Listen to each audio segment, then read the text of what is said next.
সবর বাংলা জানেন তো কি? ধৈর্য।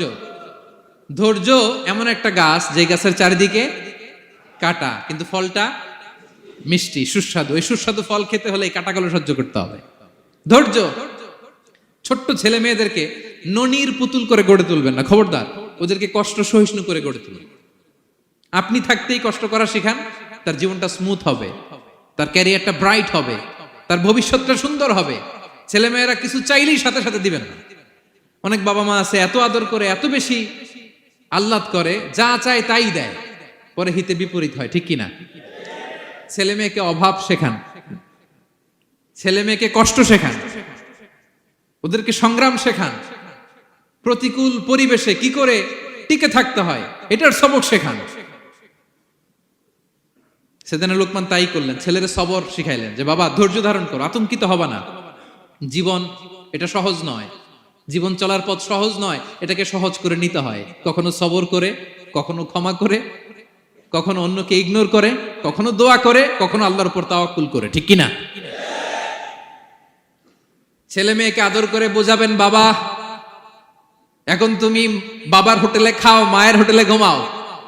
সারা জীবন এমন চলবে না, দুনিয়াটা বড্ড কঠিন, এখানে কেউ কাউরে জায়গা করে দেয় না, নিজের জায়গা নিজেরই করে নিতে হয়, ঠিক কিনা? ছোটবেলা থেকেই তাকে দৃঢ় মনোবলের করে তুলতে হবে যে বাবা দুনিয়াটা এত সহজ নয়, এটা সহজ করে নিতে হয়। This is the life hacks. এই লাইফ হ্যাক গুলো আপনি শিখাবেন, লাইফ লেসন গুলো শিখাবেন। ধৈর্য ধরো, সৎ কাজের আদেশ দাও, মন্দ কাজের নিষেধ করো। এগুলো করতে গেলে একটু বাধা বিপত্তি আসবে, কিন্তু শেষ হাসিটা তুমিই হাসবে, ঠিক কিনা? বিজয় তোমারই হবে।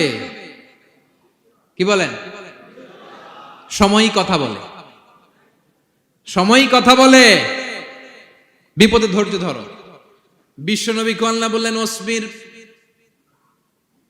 আলা মা ইয়াকুলুনা ওয়াহজুরহুম হাজরান জামিলা। নবী হে, বিপদে ধৈর্য হারা হবেন না। ভালো সময় সামনে আসছে, মক্কায় আপনারে কষ্ট দেয়, গণক বলে, জাদুকর বলে, পাগল বলে, মদিনাতে বিজয় আপনারই হবে, ঠিক কিনা?